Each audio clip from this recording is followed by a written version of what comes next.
Hello and welcome to the Young Entrepreneurs Syndicate podcast. You've got myself, Jim Riley, and Rod Kuntz here for another show. Rod, good to see you. Good to see you, Jim. Hey, everybody out there. I've enjoyed our time together this week in class. If you didn't know, Mr. Kuntz and I are adjunct professors at the local private school teaching an entrepreneurial business class, and I've enjoyed it. Good week working with you, Rod. You know, it's always good, and there's something new. I don't know. I just get inspired being around the young kids. You know, it doesn't seem like it was that long ago I was sitting where they are. So for me to try and bring something relevant to them at this point in their lives is the most important thing I can do. And so for that hour when we go in, I'm on, right? I want to be sitting in their seats, you know, listening to what I have to say. I feel the same. It does seem like yesterday. And because of that, I'm a little bit sympathetic to the emotions I see they come into class with. You know, you can immediately tell if they're having a good day, bad day, they did their homework, you know, all these things. Right. Because, you know, as parents or elders in the community, you've been there. You know, you don't have to guess. You know what they're feeling. You know what they're going through. You know how challenging it could be. The weight of the world. You know, you're in school, so I'm a little bit sympathetic to that. But I'm also equally excited about the future that they'll all have, especially with some of the tools that we've given them this year. So it's been good. Absolutely. And you know, it's funny you mentioned that with the kids having, you can read it on their faces, right? What kind of a day they're having. And they're no different than we are. And yesterday when I went to class beforehand, one of the gals in our class asked how I was. And I said, I'm much better today. I said, but I had a really lousy day yesterday. I said, I don't always have good days. And yesterday was a really bad day, but today is excellent and I'm on top. And it's a good feeling. And she said, oh, yeah. And it's like she didn't even realize that, yeah, I could have a bad day too. Right. And it's just that point of connection, that simple point of connection. And this morning at my morning workout, one of the gals at work there, I asked how she was. And she said, well, I'm sad today. And I said, well, why are you sad? And she said, my hamster died. Right. It seems like, and I said, really? I said, well, how long have you had the hamster? And she said, for 2 years. You know, so she's had this little pet. You know, she lives in an apartment by herself. She can have a dog or anything like that. But she had this hamster, and it was a freak accident. It fell in its cage, broke its neck. And so she tried to just, you know, keep it comfortable. Wasn't going to go spend $200 on a vet to have it euthanized. But she was literally sad. And we all have those moments. We all carry our baggage, right? And it doesn't mean it's bad baggage. It doesn't have to have a bad connotation. We all have our emotions that we pack along with us from day to day and moment to moment sometimes. And it's okay to acknowledge that and just be real. Yeah. Anyway, that's not our topic today, I'm sure, but that's a little side note. No, but I want to add another side note to your side note. You know, ranch life over here, the Riley property, I struggle with the small animals that have ailments that the right thing to do is put them down. You know, so that scenario right there that she just talked about, you know, like she's just trying to make the animal comfortable. Because, you know, you're not going to go to the vet and spend $200 to euthanize it, right? The hamster probably cost $5. Right. But she built this relationship for 2 years with that little animal, and she wants it to be comfortable. You know, we have chickens and rabbits here, and we've had several scenarios where it's like, hey, this animal needs to be put down. Well, how do you euthanize at home? I mean, I don't want to go through it on air. It's not a pleasant task. And by the way, I've become the official coroner at the Riley Ranch, you know, but it's tough. All these things, you know, that we have emotions in our life. I just got to say, it was the unexpected part of owning a small ranch here. You know, a big animal, you're going to have somebody deal with it. But those little animals, they got characters and names in my place. Yeah. I don't want to put any of them down. But anyways, that's a extreme side note. But it does lead into my topic for the day. You ready? I knew you had one. Yeah. So there's no lack of things that we can talk about on the show, but I want to try to stay within some themes that we've discussed recently on the show or in our Young Entrepreneur Syndicate, which, man, we had some fire this week with Rachel. Okay, if you're not in our group, but you have marketing needs, you need to be in my group, because our group, I should say, because we've got Rachel Svoda in our group, who's one of the top marketers that I know. And she starts rattling off all this content and information on Sunday. I couldn't write fast enough. She just boom, boom, boom, boom. Like, oh my gosh, I had to interrupt and bring up a different topic just to slow her down. And what was really cool is that now, if you go back to our platform, I'm sure you have, Rod, but if you go back to our platform, she's got all the links of the information she was giving us. And I got off that call. I'm like, if people aren't in this group for $99 a month to utilize somebody at her level and caliber in marketing, she's basically a marketing consultant for $100 a month. If you own a small company, big company, any size company, and you need marketing, you should be in our group, because you can't buy marketing for $99 a month. Right. And she's on the cusp of anything that's new. She's got all the latest algorithms that are being searched and everything. She's on it. Yeah. On it. Yep. And, Samantha's in there, my wife, who owns a small marketing company that trained under Rachel.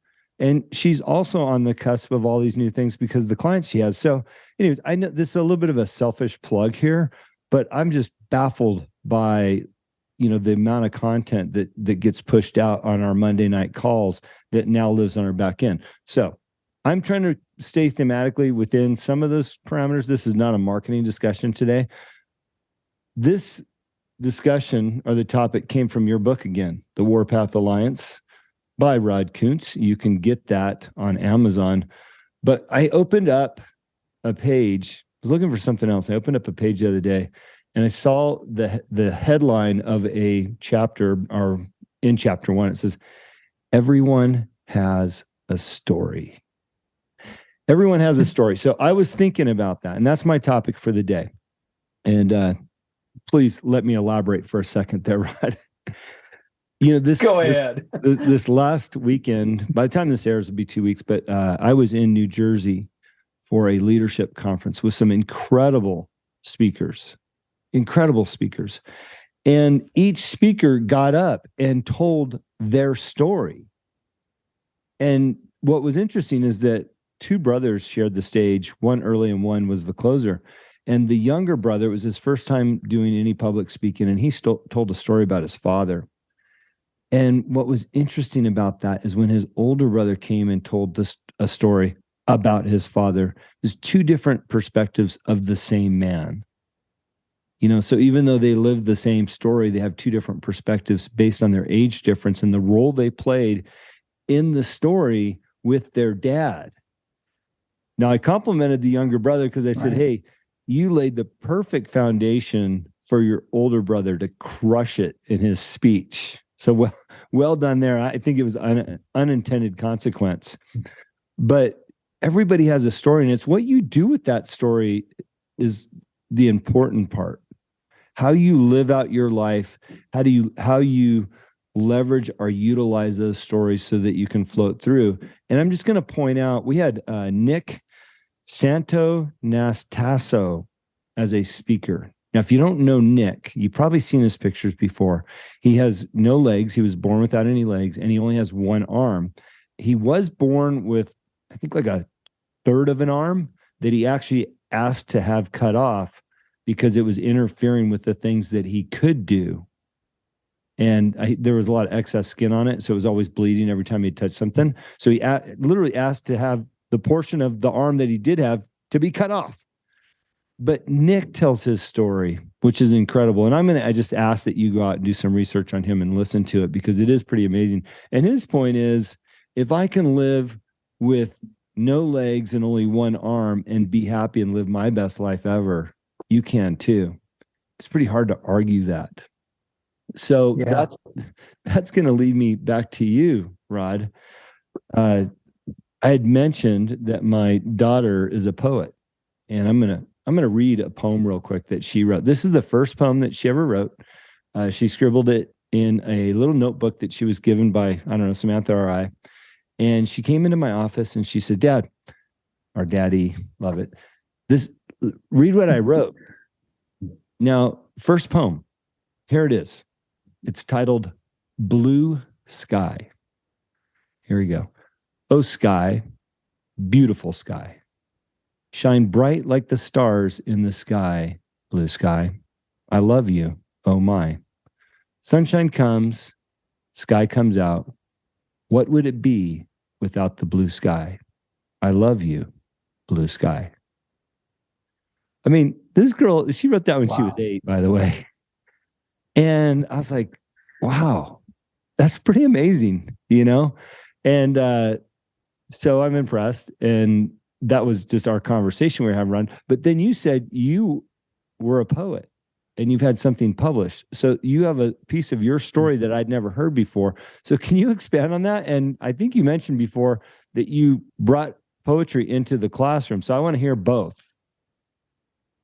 Okay. So I had the privilege of, a liberal arts background. And, there's something to be said for that because it's an appreciation for the arts. And poetry is an art form, right? And some people don't get it. They don't understand it, but they also don't understand fine paintings or the opera or ballet, right? But it does. There's a skill involved. There's practice. And the poem, I'll tell the story because there's a point to the poem that I shared with our class. And we were talking about criticism and how other people, can be critical of you and that it's not fair and you have to get beyond what other people think. That was the essence of the lesson. It was overcoming obstacles. And that's a big one, especially for high school students to overcome, right? What other people think. And so I shared a poem with them from William Pitt Root. And I got to study under William Pitt Root for a couple of years in creative writing classes. And one of the poems he wrote was called Under the Umbrella of Blood. And he wrote it because he was 40 years old. And an article had just come out, a critique of his latest book of poetry that he had just had published. And it was a very favorable review, right, of his book. And the critic said this, that people who write poems until they're 40, and people who are 40 write poetry. And William Pitt Root is therefore a poet. And he said the interesting thing was all those poems that he had written were written before he was 40, right? So the critic was mistaken and gave him a compliment that was actually like an insult. And so he wrote this poem called Under the Umbrella of Blood. And he tells a story about Turks and this is, I don't know what time frame, but they used to take their slaves, and as a form of entertainment, these slaves would go running down this aisle, and one Turk would take their heads off with a sword, and another Turk would have a big glowing copper plate that was in the fire, and they would cauterize the stump immediately, right? And they would see how far this headless body could run, and they would take bets on it, right? So that's his story. That's the story that leads into the poem. And the clincher to the whole thing is this, the end 2 lines. He says, do you suppose, I have to read this because to get the whole effect. Do you suppose as each head fell staring and revolving, that it could hear the tossed coins clink on the outspread blanket? Could it see the body running off without it? As it lay speechless, facing dirt or the sky, as chance would have it, would it know whether it won or lost for its learned critics? I wonder, and I rush off to the typewriter, wiping my eyes clear, knowing if I am going to get it right, the images under the final downpour must be running faster than the applauding coins of the world can ever fall. And that is our challenge. We need to run faster than the applauding coins of the world or the critics of the world can ever fall. We have to run faster than that. We have to run beyond it. We have to run through it, and it cannot matter to us. We have to run our race. Mm. And so the image, and that the reason I shared that poem is because that image is so graphic and so stark that it's burned into your mind. You can't unhear that story, right? That people could actually be that callous and just for their own entertainment, for sport. We have to be beyond that. We have to be better than that. Mm. And that's an image we can all fall back on under the umbrella of blood. We have to run faster than the applauding coins of the world can ever fall. And so that was the lesson. I tied up a lesson with that poem. So poetry is awesome, and it can be used as a teaching tool, and it can open windows and doors, and it just causes you to look at life in a different way. Mm. And I applaud your daughter. I applaud you for nurturing that in her. And what I loved about her poem about the sky, by the way, is it's gratitude. It's just that innocence of being grateful for the things that are before you. Yeah. Gratitude. And that's just so awesome. So anyway, I love poetry. If you look at the library behind me, you can't see all of that, but there's probably 60 books of poetry back there. Ancient poetry, old poetry, contemporary poetry, all kinds of stuff. Well, I think good for inspiration. That brings this together because it's something that I had not known about you. And maybe you've mentioned poems before, but not in the same respect of, hey, I used to be a poet. And, our stories make us who we are. And your story includes poetry and arts, which makes you who you are, which was what was attractive to me when I first met you, and then further that attraction through the reading of your book, all because you have a rounded nature with some poetry. And also what's interesting about this discussion, especially you bringing up art and the value that it brings. I think that good business leaders have a percentage of art in their life. I was never a famous artist. I was a fan of drawing in high school.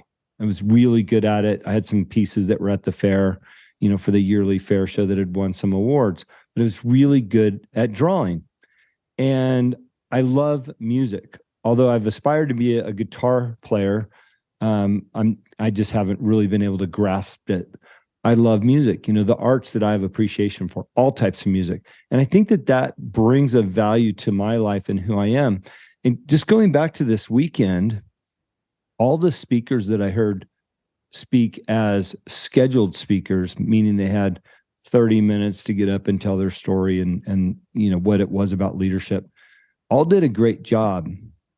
However, the person that wasn't scheduled to speak, he actually was scheduled to play music. And that's a guy by the name of Rob Bailey, who lives here in Montana. And what Rob did, because he's an artist first. He'll tell you he's a clothing designer first. And then he's a business leader second. So Rob played a set of his music, and it's folk music. It's just him and a guitar player. And in between every song, he talked for a minute or two about what the song's about, how he got there, a little bit about life. And it all had an artistic twist to it, but organic and natural. And at the end of the weekend, I happened to have a wonderful evening of dinner and activities with Rob. And we shared an Uber back to our hotel, just he and I. And I looked at it, I said, you know what, Rob? I said, the things that you talked about this weekend were the most compelling and substantial, in my opinion. And I said, I believe it's because you're an artist first. And he took that artistic approach to his message. And therefore his message was more impactful, even though he never was given the 30 minutes. He had, a couple minutes in between songs. And so I think, Rod, going back to the point of this topic today is everyone has a story. And I think if we can take the time to find our story that represents who we are, what our values are, and that which we want to convey to the public, not only through business, but through personal, we give a much more in-depth version of ourselves that maybe just becomes a little bit more genuine and long-lasting. Absolutely. And it's up to us as creative people to elicit other people's story, give them an opportunity to tell their story to us, and we can connect with them on a more intimate level, right? And connect with the artist in that business person. And Jim, I will say this too: you are an artist. You might not be able to play the guitar, but your approach to business is an art form. And everything you do when you approach it is artistic. And I've seen that even when you've pulled out magazines that are important to you with, liquor bottles, right? And the art form and just the liquor bottles and how to go through that and select it. And it's exciting and it's beautiful. Yeah. And it resonates with people. It touches an aspect of our consciousness, of our humanity that makes us different than other creatures. We have that eye for art, that it's just something special. And I was another part of my story. My father was gifted musically, and I don't know if I've told you this, but he could play anything. It didn't matter if it was a piano, a banjo, a harmonica, woodwind instruments, a trumpet, a flute. He could pick up anything, spoons, and he could make music out of it. And that skipped a generation, i.e., me. I don't even have good rhythm. If there's someone at church clapping to the music and someone's off beat, that'd be me, right? I don't get it, right? You don't want to see me dance, I can do the Fonzie dance and that's about it. That's my repertoire. But I have other talent, and it took me years to realize that. It took me years to realize that I had different talents, and it didn't have to be music, and it didn't have to be sports, and it didn't have to be math or science or something like that. I have different talents. And I actually shared this with our partner, Rachel, a few weeks ago. And I just called her and I complimented her on her work as a marketing agent. Yes, she's trained and schooled and all that, but she has an eye for it that comes naturally to her. And that is something she taps into. And I think it fuels her passion for what she does, right? And I told her, I said, the fact that I don't have that, just like I don't have that music talent, makes me appreciate it in other people even more. And so I appreciate, and that's what I told Rachel. I said, I appreciate your talents and what you do even more because I don't have that skill. I can appreciate it, but I don't have it. I don't have that natural instinct for it. And I have other instincts for marketing and that sort of thing, more on the people end, and you do as well. But we all have our own talents, and it's up to us to acknowledge them, number one, to look at them as the talents that they are. And then number two, to do what we can to nurture them in ourselves and make them our strengths, right? Don't look at a lack of a talent as a weakness. Look at the talent you do have as your strength. And fine-tune it in the gym, fine-tune it in the library, fine-tune it in the marketplace, and let your business be your art, right? And it can be all those things. Yeah. It's interesting. I went through a great exercise when I wrote my book with Mike Fallett. The first thing he said to me says, Jim, I want you to think about 16 stories. That'll be our target. 16 stories in the lessons you learned. I thought, okay. I probably have 16 stories. I had to stop. I had so many stories, and I had to stop all of those because I had a lesson from every single one of them.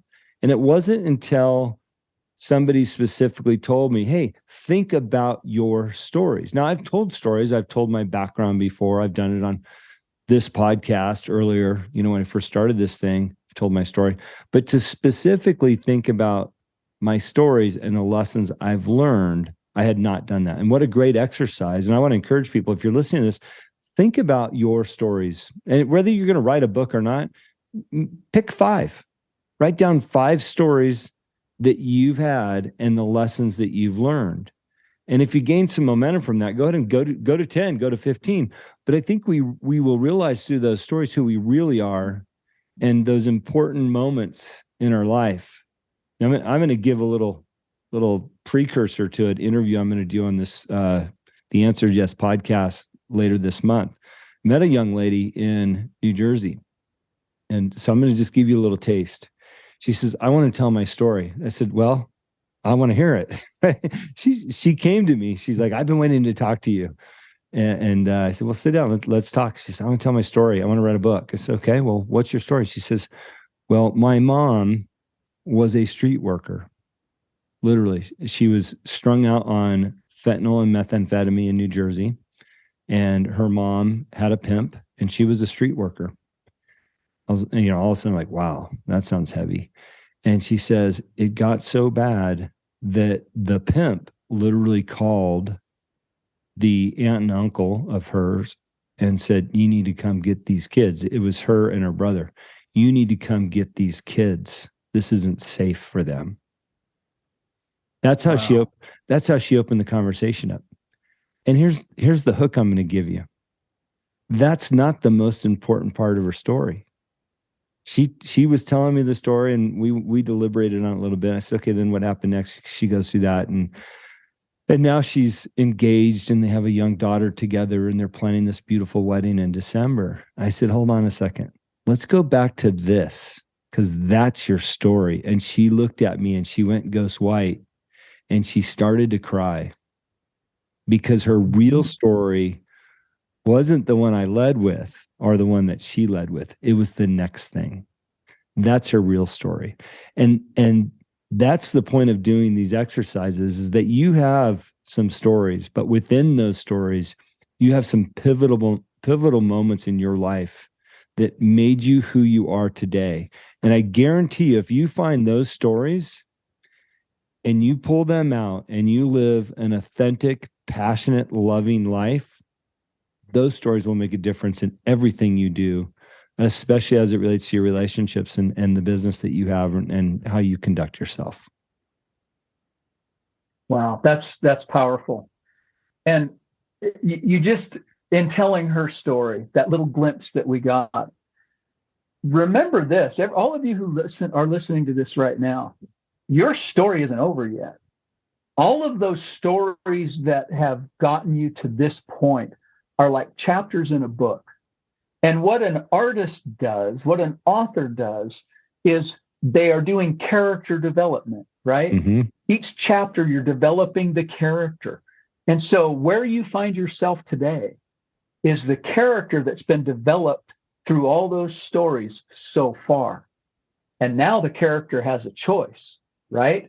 You're writing the next chapter. You get to write the next chapter. Is that character going to overcome all the obstacles? Are they going to learn from all those things that happened? Are they going to take them to the next level? Or are they just going to be complacent and end the book and say, that's it, right? Where's part two come in? You know what's cool about that story? By the way, her name is Domi Quaglia. Domi, D-O-M-I, Quaglia. So when you see that pop up on shows to listen to, that's the one. What was cool about that for me is anybody that was in this event I could interview on my podcast. I'm most excited to interview her and tell her story because, as you just suggested, she's got a lot more stories in her. And how great will it be to hear this story, where she's at today, getting ready to get married, to come back in 5 years, whether we do it or not. Somebody's going to hear her story 5 years from now and 10 years from now and 20 years from now and go, wow, look what's happened over the years. I mean, I can't help but think, Rod, how wonderful life is and how fortunate we are to live it in a time that we're in now. And yes, we can complain about what's in the news, but the reality is these really are great times to live in. And if you don't believe that, follow the recommendation that we have in the Young Entrepreneur Syndicate. And that is when you get up in the morning, write down 5 things you're grateful for, and you'll realize how great this life is. Absolutely. Absolutely. And it's just going to get better. It really is just going to get better. And I don't care what point you find yourself in emotionally or spiritually or in your business, it's going to get better. And if you are at the pinnacle and you feel great, it can get better than great, right? And if it sucks right now and you're in the bottom of that rut that we talked about a few weeks ago, you know what? It's going to get better. And it has all the capacity, all the capability of getting better. We just have to put a little bit of effort in on our end and be grateful. Well, the worse it gets, the more you can be that shining beacon of hope and strength, or provide a service or something, whatever it is you do, you could be that light amongst the bitterness and the troublesome worries that everybody has. Right. So to your point, yes, it's only going to get better. So we'll wrap with that. I'll let you have a closing thought there if you got one, but everybody has a story. Tell your stories, tell them often. People love stories. The students tell Mr. Kuntz and I how much they always want to hear a story. So use your stories. You want to read my stories, you can get the book Freedom to Say Yes. It's on Amazon, as well as Rod's stories in the Warpath Alliance. He's got a lot of great stories. His stories are better than mine. A lot of great stories in his book. If you want some more of this, well, you can catch us in this show, of course, but you can also catch us every Monday night in the Young Entrepreneur Syndicate. And then we have a private platform that we launched with Jadari Technology. And that's basically like our own, similar to an online group, where we can communicate often and help solve some of the world's problems. So, Rod, any closing thoughts for the show?